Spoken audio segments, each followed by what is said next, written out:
নমস্কার। কৃপণ কবিগুরু রবীন্দ্রনাথ ঠাকুর। আমি ভিক্ষা করে ফিরতেছিলাম গ্রামের পথে পথে। তুমি তখন চলেছিলে তোমার স্বর্ণরথে। অপূর্ব এক স্বপ্ন সম লাগতেছিল চক্ষে মম। কি বিচিত্র শোভা তোমার, কি বিচিত্র সাজ। আমি মনে ভাবতেছিলাম, এ কোন মহারাজ আজি শুভক্ষণে রাত পোহালো। ভেবেছিলেন তবে আজ আমারে দাঁড়ে দাঁড়ে ফিরতে নাহি হবে।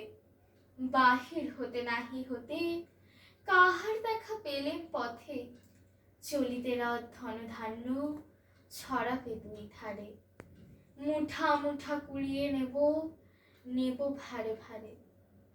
দেখি সহসা রথ থেমে গেল আমার কাছে এসে।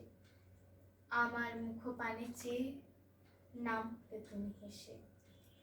দেখে মুখের প্রসন্নতা জুড়িয়ে গেল সকল ব্যথা। হেন কালে কিসের লাগি তুমি অকস্মাৎ।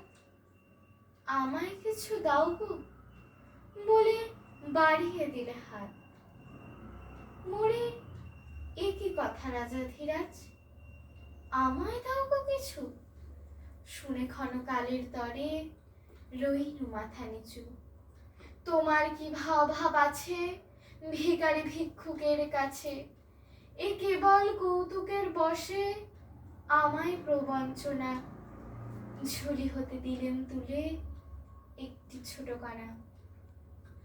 যবে পাত্রখানি ঘরে এনে উজাড় করি, এ কি ভিক্ষা মাঝে একটি ছোট সোনার কণা দেখি। দিলেন যা রাজ ভিখারিরে স্বর্ণ হয়ে এলো ফিরে। তখন কাঁদি চোখের জলে দুটি নয়ন ভরে। তোমায় কেন দিইনি আমার সকল শূন্য করে। ধন্যবাদ।